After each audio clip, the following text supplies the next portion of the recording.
This is Creative Banter. For the longest time, people have realized there is a certain power to such simple acts as walking, especially when it comes to thought generation.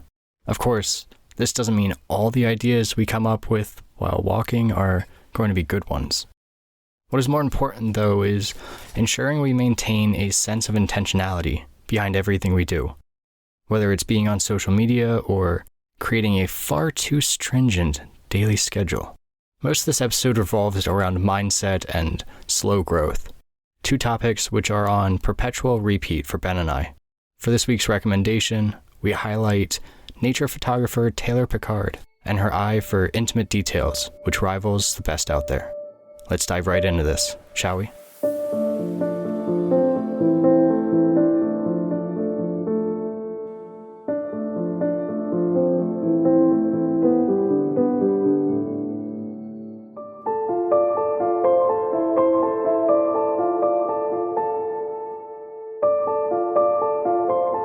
I just got back from a short little walk, about a mile and a half with my girlfriend and with Emmy.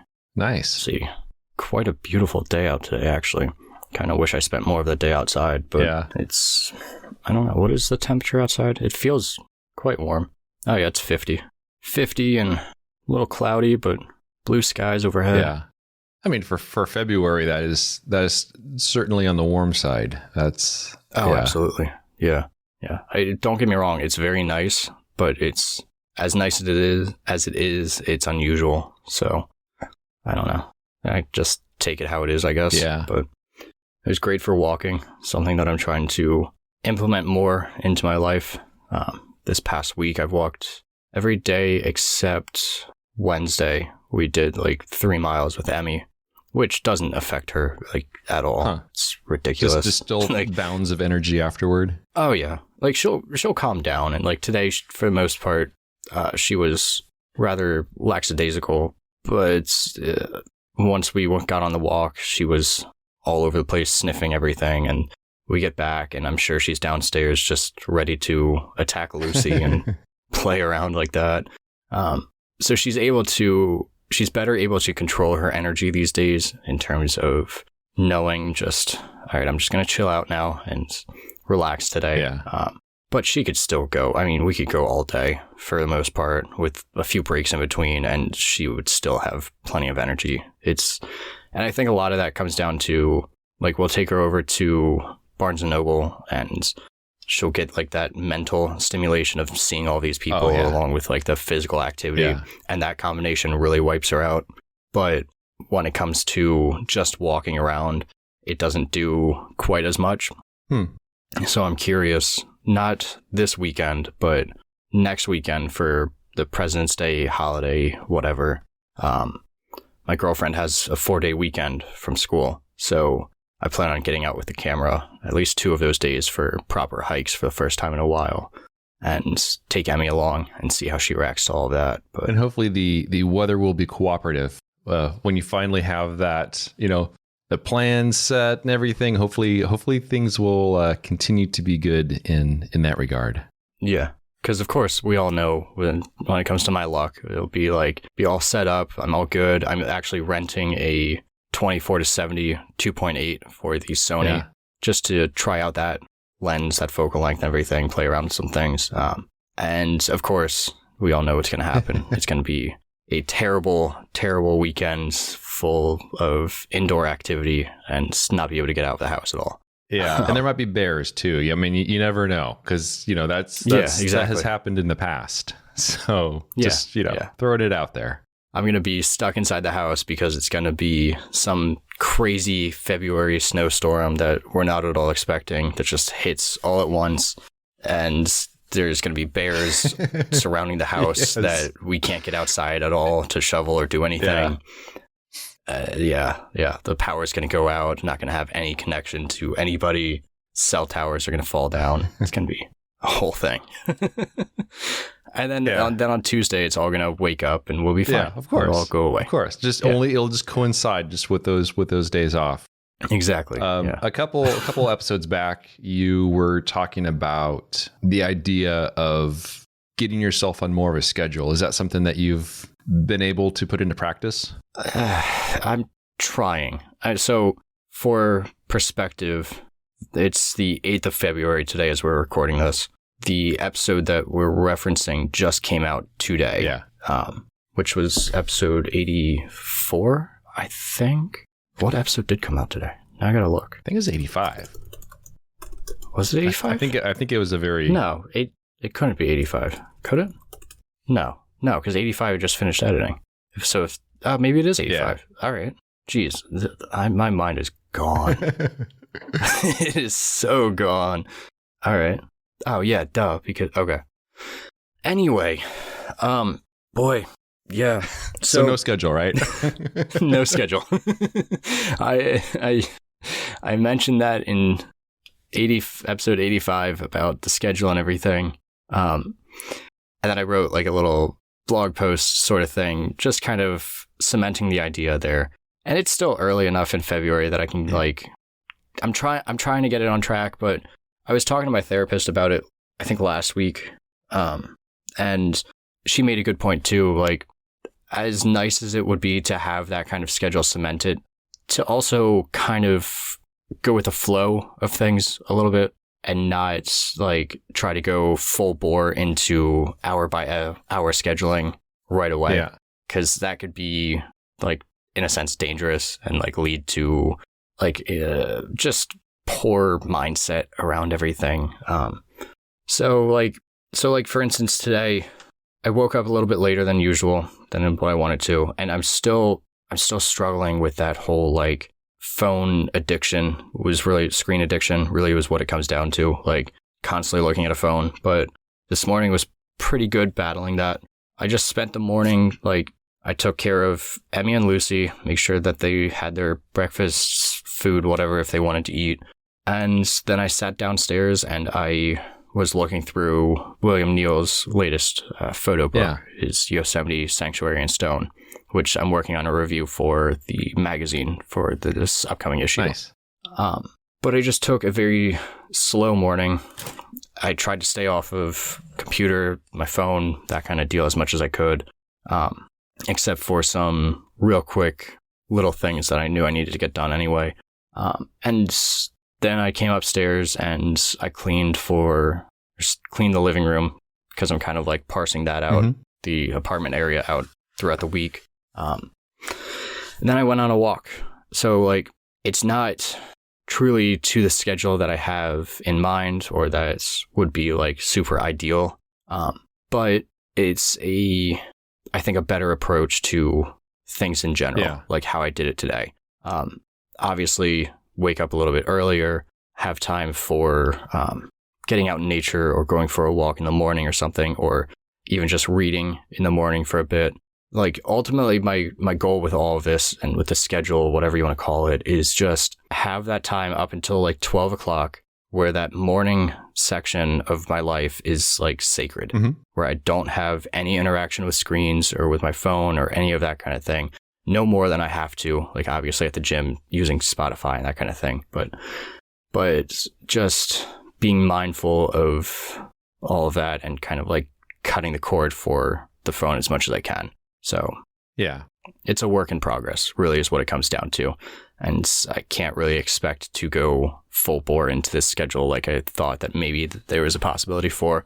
Like I could, but at the same time, I think that would be much more difficult than what I had visualized when I was just on a walk thinking about it. Yeah. But I think the key thing is that you're approaching it with a sense of intentionality where you kind of know the direction that you need to go.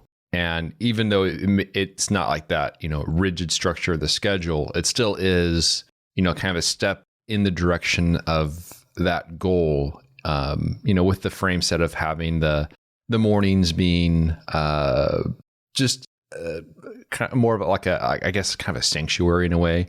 And that's definitely something that came up as I'm continuing to work my way through the book Finding Ultra that we've discussed in past episodes.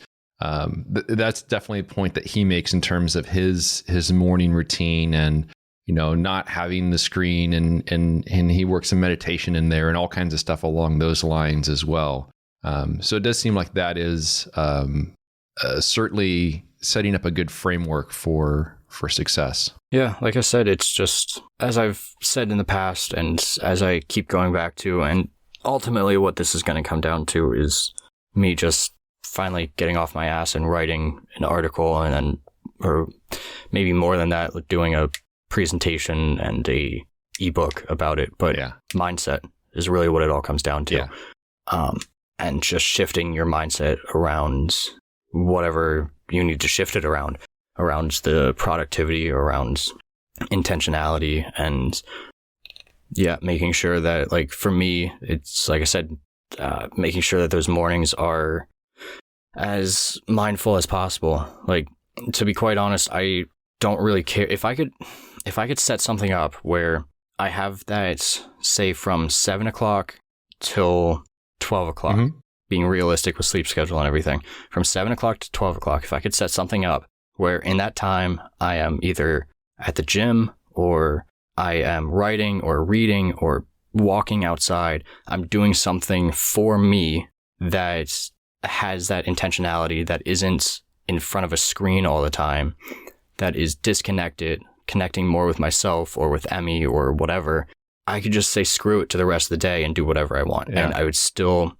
be able to feel good having done that in those mornings. And I think that's the biggest thing. Like, you wake up and you stare at your screen and you're scrolling through social media, like the second that you wake up or within the first 10 minutes of waking up, like, you may not think about it in the moment because you're getting that dopamine release right away. And obviously that feels great, but you just looked at the news for an hour in bed scrolling, and throughout the day, all of that negative energy is just bubbling up, and you're having to deal with those consequences.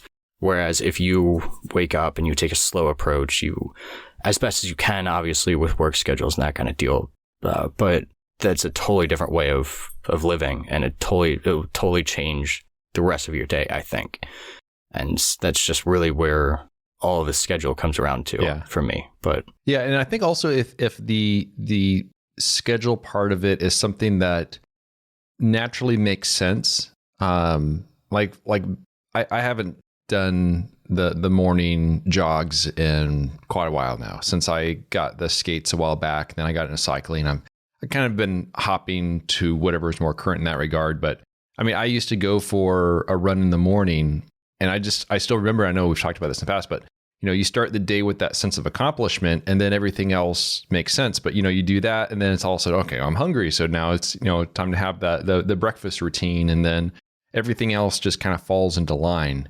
And I know that was also something that was in the Finding Ultra book, where part of his routine, part of Rich Roll's routine in the morning was some sort of physical activity, whether it was going for a ride, going for a run, going for a swim. So there's something about that I think also integrates that natural outdoorsy kind of stuff. Obviously the gym doesn't hold up true quite to the same way, but still, the physical activity. So in that sense, I think the schedule works so long as it works well with the just the way that we're built, and everything along those lines. And I think the other problem too, when it comes to making such a rigid schedule as I had laid it out, is like, as much as, or as great as it would be to narrow down like emails to an hour like slot, and then writing for another hour slot, like, especially when it comes to writing, you can get so lost into the flow of things, and then it's like, well, an hour goes by, well, shit, now I gotta change tasks and do something else to abide by my schedule, which isn't great for the writing, because now you're cutting off the flow. You may just be getting into things, really. And like this morning, like I said, I spent like probably 2 or 3 hours just for the first time in so long. And that sounds really stupid, because like, as part of my job with NPN, I'm reviewing monographs, but I was actually able to sit down with Bill's book and just absorb it to a degree that I hadn't been able to do in forever, because I never let myself do it, because I was constantly bouncing from one thing to the next. And I think that's the problem with like trying to abide by a really rigid schedule too. Like, if you're abiding by it, you're not allowing yourself to like allow the flow of things to just happen organically. Yeah. So, yeah, so we'll see what happens come the rest of this month and how things shift. But like I said, that morning section is huge. Yeah. That definitely needs to be something that I pay more attention to. Because, like, it's funny, too. One of the pop-up newsletters that Craig Mod does, he's been talking about productivity, and, like, he's working on the Random House book edition of Things Become Other Things, that he's going through, rewriting some stuff, adding to it, that kind of deal. And he's also working on this New York Times essay that was due, I think, a couple days ago, whatever. But he's working on all of these different things, and he just made the decision, like, no screens before 12 o'clock or whatever. Like, very consciously, it was like, these mornings are the times that I'm going to work towards all of this stuff that I need to get done, all of this writing that I need to get done. And he was saying in his newsletters, like, my productivity has gone up like 1,000% because of the simple fact that he's waking up and very deliberately going after these things right away, and has all of that momentum from everything, instead of being bogged down by, oh, well, I just got a pop-up, or I just got a newsletter, or not newsletter, I got a notification that I got a text, or that I got an email and I should probably get at that. Or I think he has something like 6,000 emails right now in his inbox because of various things happening over the course of the past few months that he hasn't been able to get to. And, like, I'm just going to instead ignore all of that stuff and very, like, really laser focus in on these things in the morning, and then the rest of the day I'll do whatever. Yeah. And, like, his productivity has gone up so much because of it. I think that's something that we don't really consider if we're so used to getting bogged down by other things. But yeah, it's weird because, like, when it comes to the, screen time and social media and all that sort of stuff, I've noticed a trend in myself in the past several weeks or so where I find that I'm kind of withdrawing from being as active on social media. And I don't know what it is, but to me, it just, in the past several weeks in particular, it's feeling increasingly like a rat race, which it is, where so much of what I see, the motives behind it just don't seem as genuine as I would like it to be. It seems like there was a time when people would do things for the sake of doing things. They do things because they enjoy doing it. But now it just seems like so much of what I see is, trying to sell this or that, or, trying to have arbitrary goals when it comes to, follower counts and this and that. And I don't know, it's just, I look at all of it and I'm just like, it's kind of, I don't know. It makes me not really want to participate as much. And I don't know that anything's any different. But there'd be a time in the past where I'd be like, oh yeah, I need to put out like another, YouTube video this week, where, here's a list of topics, which I still have this whole list of topics. I'm like, all right, I'll sit down and do a video and this and that. But now I'm just like, yeah, I just don't really care. and I don't know what's any different. I mean, and like I was saying earlier, I think it's just, it just seems like the motives behind so much of what I see has just shifted, where it's just not the pure motives behind it anymore, which just kind of takes all the joy out of it. It makes me not want to participate as much in a way. I don't know if that makes sense at all. No, it definitely does. I mean, so I told you maybe last week, 2 weeks ago, I forget when it was. Time is so not my thing anymore. I know, right? It's like, now that I don't have a set schedule, I go by days. Like, my weekly schedule is literally, am I at the gym or am I not at the gym? Yeah. Am I recording with Ben? Am I not recording with Ben? Is Mel home? Is Mel not home? That just determines everything for me. But I got David and I did an interview with Alistair Ben to promote the podcast and that kind of thing, which actually came out, I think, last night. And I'll have a note in a link in the show notes to take you to it and listen to the half-hour blabbering of David and I about NPN and ranting about social media a little bit, which is what made me think of it. And like even the three of us were talking on there, and we were saying like Alistair wants to get off of it because of like the mental health aspect of it, which I'm in the same boat kind of deal. Like David really doesn't see much of any points to using it or utilizing it like he used to. Like he gets a lot more interaction from his newsletter and that kind of deal than he gets from social media. He just posts here and there because it's a minuscule boost, if anything at all. It's a little bit of an obligation in a way. Yeah. And Alistair was like, I don't get like anything from it. Like there's so little benefit to being on there. And for someone like him to say that, where he has the following that he does on that platform, and he's like, yeah, it's not helping my business like at all. And I'm like, what am I supposed to do? Yeah. Like I think I just surpassed 200 followers after being on for 6 months, somewhere around that, 5 months, whatever it is, since I last joined up again. I think it was September. So 5 months. I have like a little over 200 followers, and that still goes up and down in waves. And obviously that's not like a solid metric to go by or anything. But I mean, hell, I just received the other day, and I didn't even know that Instagram was doing this. It feels like I'm in a video game. Like I received an achievement for one of my posts, Ben. Did you get a badge? I got a badge. Wow. I'm not even kidding. Like I got a notification that my one post, and this is my most recent post on there, that the first photo is a pair of roadkill frog legs, which blows my mind. That I got an achievement for it that says 50 post likes.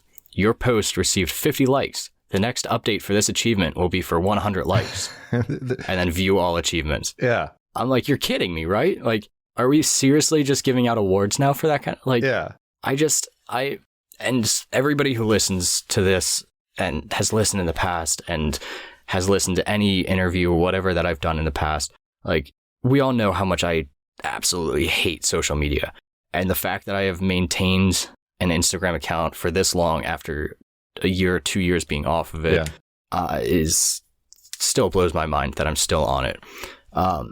It's just, I don't know. Yeah. I could go on for hours about all of it. I know that ultimately it's not going to last much longer for me. I'll be off of it probably by the time that this episode comes on. Yeah. I'll just wipe everything again because there is absolutely no benefit to it. Like, yeah, I connect with a few people here and there, but you're not having any meaningful, massive conversations with the majority of people on there. Yeah. And the people that you are having a conversation with, you can transition to email or text or SMS, whatever, just as easily. Like, and you would get a much better conversation through that, I think. Yeah. Like, it's just, you want to see my work, go onto my website, because even if you're following me on social media, I got 50 likes on that post out of 200 followers. Like, I'm getting a quarter of engagement with that. Well, that's extremely high. Yeah, exactly. But that's what's so bad about it too. Yeah. Like, my audience is so small, and I'm getting more engagement than what Alistair Ben is for a lot of his posts in terms of percentages or ratios when you're looking at it like that. It's just, there's no point to it, I don't think. Yeah. Like, and it also, I think the thing that has me looking at things a bit differently now is just those that want to quote succeed, and not that, success, having whatever high numbers, not that leads to anything, but those that want that, you have to kind of game the system. And I think that's the part of it that has really turned me off, because it just seems like so much of that, and a lot of it is just not very. So much of it is it just seems disingenuous to me. And to me, that just doesn't create an atmosphere that has me wanting to jump in there. And I know that's probably a common thing that a lot of people are sensing. But also I think it's the sort of thing where, people will say that there's like, well, let's say YouTube, for example, people say, oh, I hate clickbait. I hate clickbait.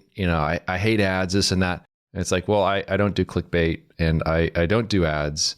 And also basically the channel hasn't grown in years. Yeah.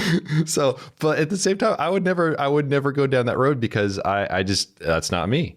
But it is a sort of thing where you do reach a certain ceiling. And if you want to go beyond that, you really have to jump to different measures that are not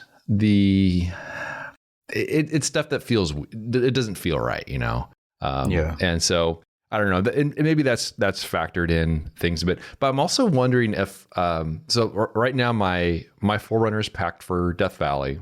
We just had some monster storms that rolled through here in Southern California. And next week I'm hoping to head to Death Valley. And so there'll be some sunny skies. I'll do some exploring. I'll be bringing the bike along to ride the bike out there too, which will be fun. But I'm also wondering if this ever so slight feeling of existential dread is just the first day funk happening before I go on the trip, like has happened in the past. So yeah, I do wonder if some of just the feeling a little weird about everything is a result of the upcoming trip. But once I get out there, get some vitamin D from all that, desert sunlight and get just the open spaces, just kind of take everything in. Maybe that will change my mindset and I'll come back and it'll be nothing but clickbait. And you can imagine the clickbait thumbnails for the Death Valley trip that there might be spandex. I don't know. We'll see on that one. That's to be determined right there. Yeah. I don't know.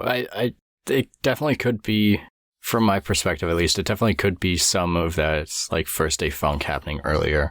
Yeah. Which, I mean, would be great for your trip because of how it worked out last time. It was just non-existent on the trip, which was fantastic. Yeah, that could be great for the trip's perspective, but it's the feelings that you're having though definitely aren't unwarranted, and they're definitely not felt from other people. Like everybody else is feeling the same thing. Like the simple fact that you have to try and game the system to get anywhere with social media, even to get anywhere with your own following that you think that you have any control over.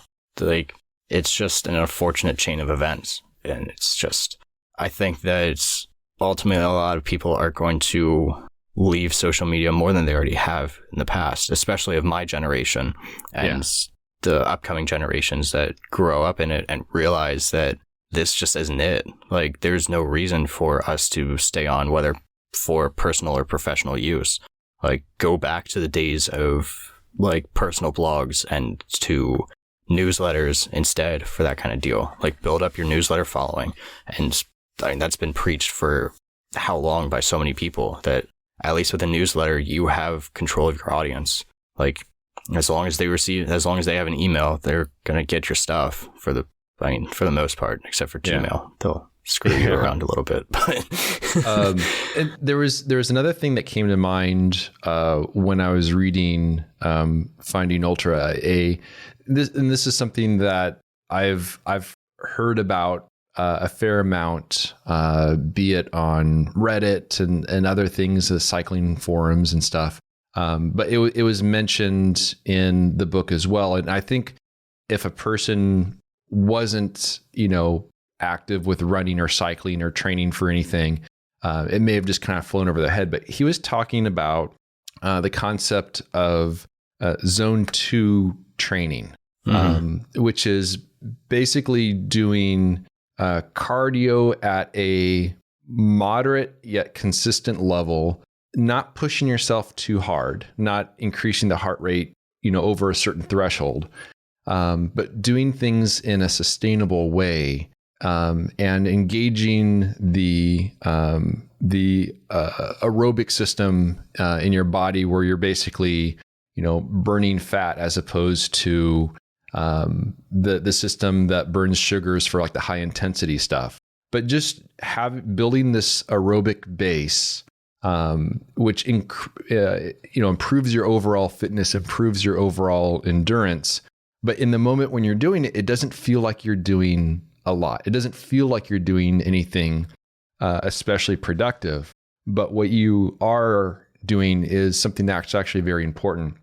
And in the book, he was talking about how when he was training to, do some of these super crazy endurance events, he brought on a coach, and the coach was saying basically you have to go slower before you can go fast. Mm-hmm. So he had him keeping his heart rate, under 130 when going for a jog, which he found was actually very difficult to do. It had him, walking some of the time. It is crazy to kind of explain Zone 2 fitness really simplistically as I know it too.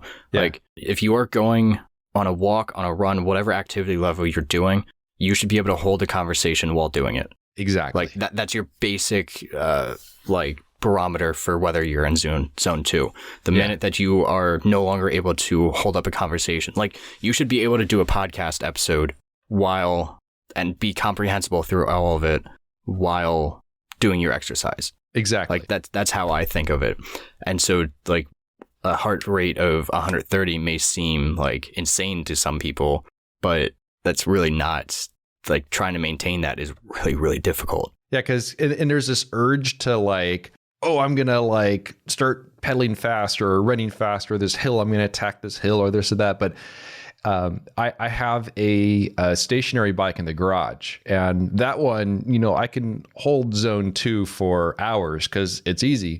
Mm-hmm. But the moment you get on a real bike, it's hard to do because, you start climbing a hill and you starts, becoming more work, or you're going down a hill. If you're trying to hold the zone 2, you have to pedal and then you end up going really, really fast.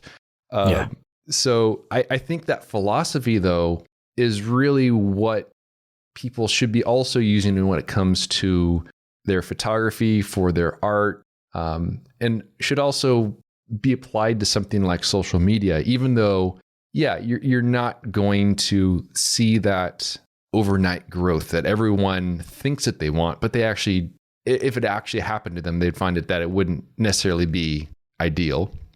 But I think that philosophy really holds true when it comes to, I think about all the stuff I've done for my photography. It is that slow growth over time and kind of building that base. And then eventually, it works out pretty well. But that's not something, as we've talked about in the past, that's not something that is necessarily glorified when it comes to social media. It's the trending stuff. It's this or that. It's the tips and tricks videos to become a pro and not an amateur.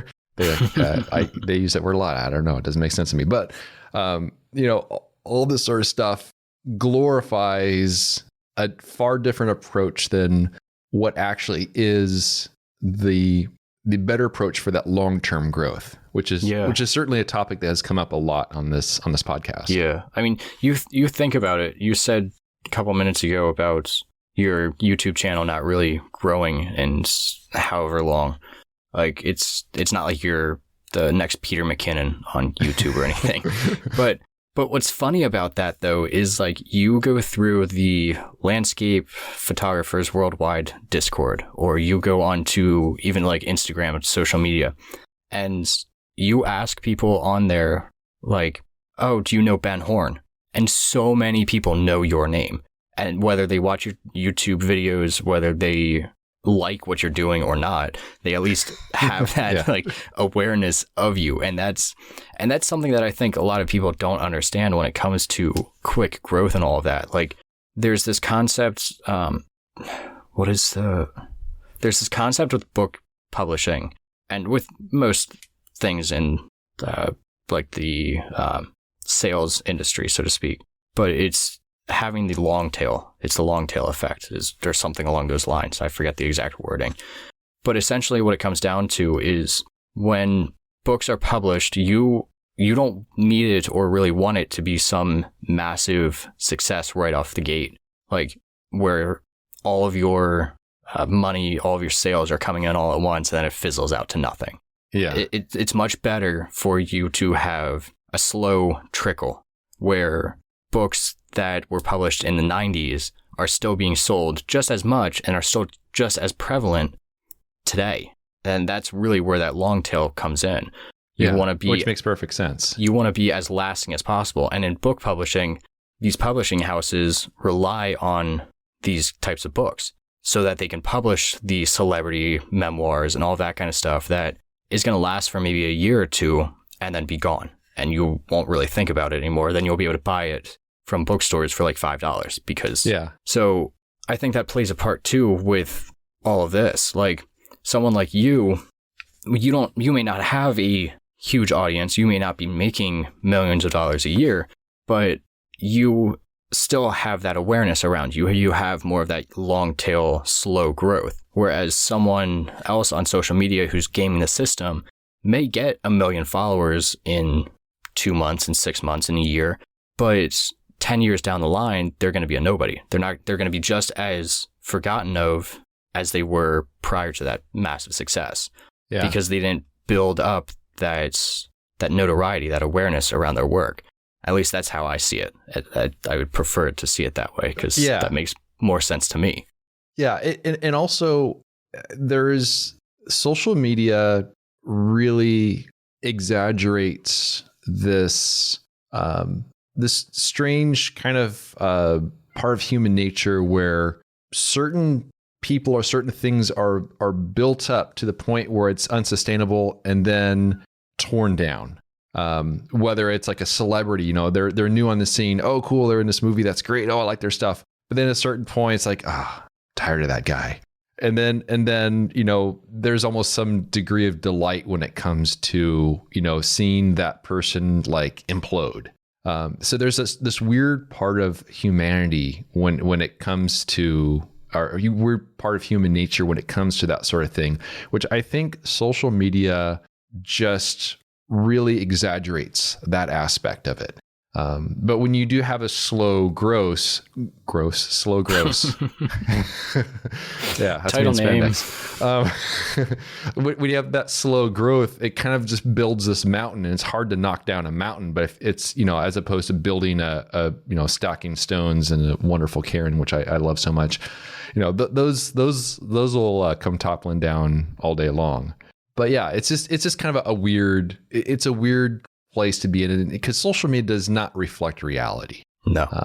And so that's kind of the strange part about all that.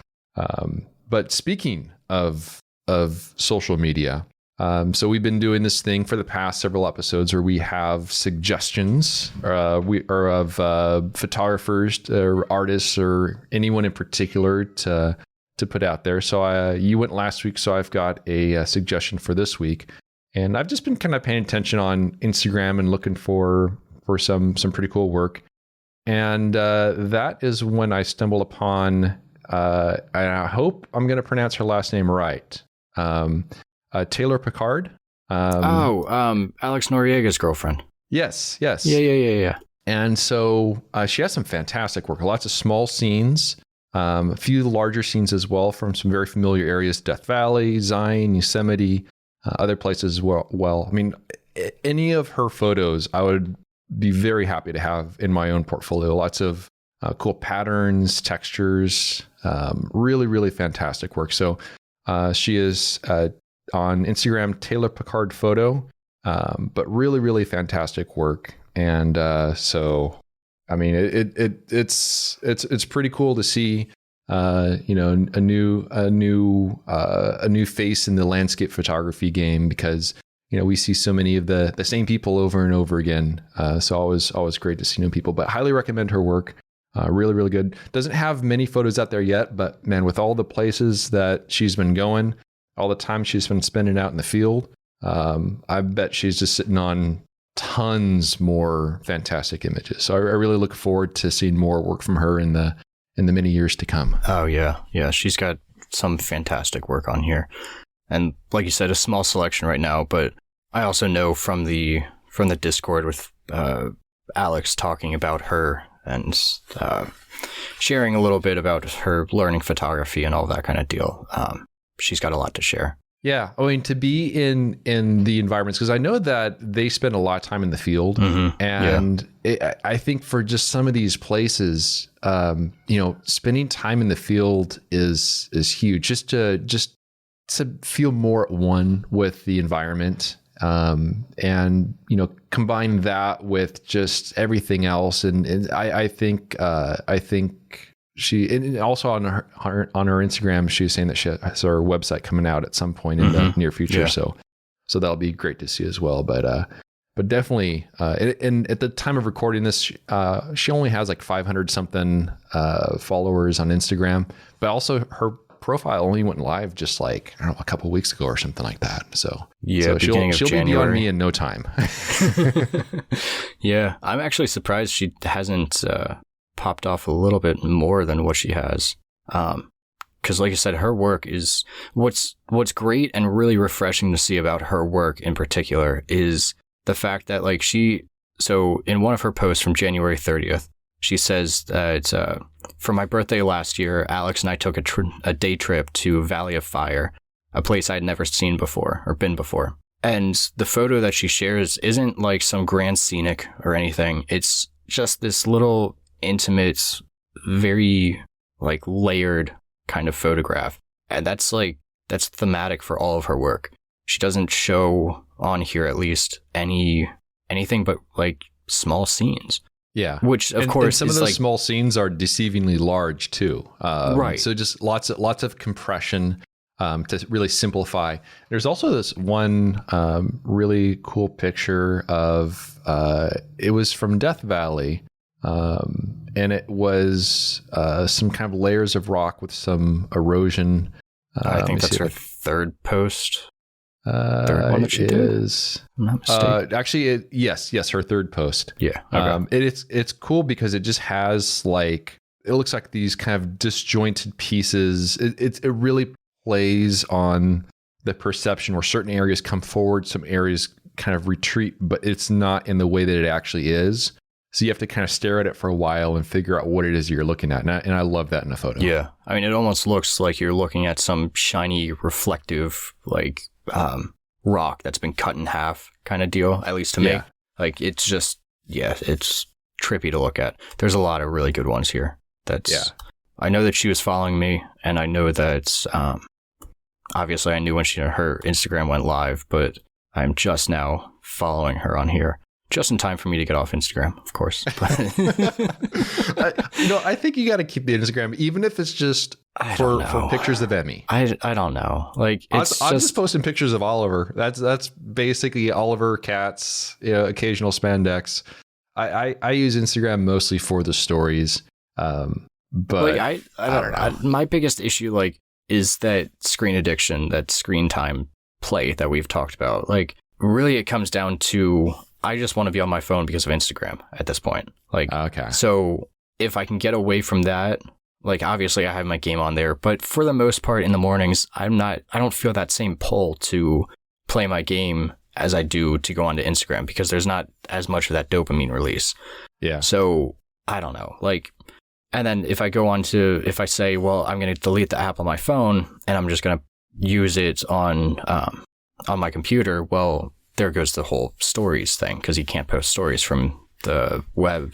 Yeah. So I don't know. We'll see what happens. I hate it. I don't want to be on it. I don't see a point to being on it, except for like this new segment that we're doing of finding new people and like finding new people for the magazine, that kind of deal. Which does show that there is some degree of value to it, but in a different sort of way. Yeah. Yeah. So we'll see. Maybe I'll just creep around, keep it for just being on, only allowing myself to use it through the web, through the internet. You can find photos of Emmy and such on my website and just keep everything low key. But I don't know. We'll see what happens.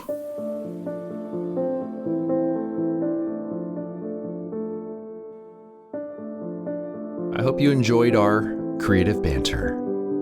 You can learn more about Cody's work by visiting his website, codyschultz.com. and you can find my work at benhorn.com. For further discussion, join us at patreon.com/creativebanter. It's a place where we can interact with you, the listener. And although we greatly appreciate those who contribute by joining a tier, discussions are open to everyone, whether you're a paying member or not. Thanks so much for listening, and we'll see you around next time.